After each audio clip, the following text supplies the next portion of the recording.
We're learning new details about several new proposals to help public safety agencies through the budget crisis this year and next. While the funding problems this year have been referred to as a crisis level, next year will be even worse.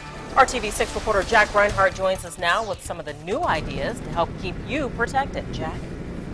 Well, Erica, you recall in March that Dr. Frank Straub said the police department faced a $15 million shortfall. Straub now predicts that the police department will close that funding gap by year's end. But in facing his own budget crisis, the sheriff says that every option ought to be on the table, including putting his deputies back to work in law enforcement. The single largest expense for the Marion County Sheriff is providing security and medical treatment for arrestees who go to Wishart Hospital before they go to jail. The annual cost to taxpayers, $16 million. Council Democrats have prepared legislation that would shift the cost of security and treatment to the arresting agencies themselves.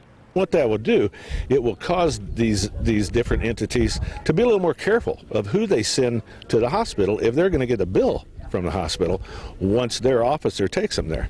The city of Indianapolis faces a $47 million budget deficit for 2013. 85% of that budget funds public safety and criminal justice services.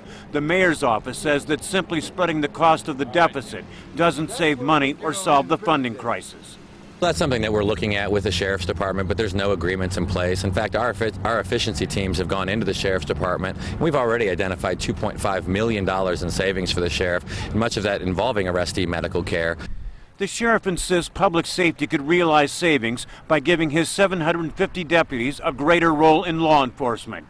Sheriff's deputies, he says, who make half the salary of an IMPD officer, could provide traffic enforcement and other cost-saving services. And it's turf, and come on, we're talking about people's lives here. Let's forget about turfs and egos.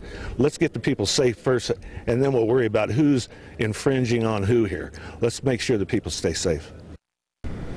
Now the sheriff and the mayor are putting together their final touches on the 2013 budget, and Erica, will see just how much cooperation and compromise $47 million in red ink will buy both sides. Erica? All right, Jack Reinhardt reporting live downtown. Thank you, Jack.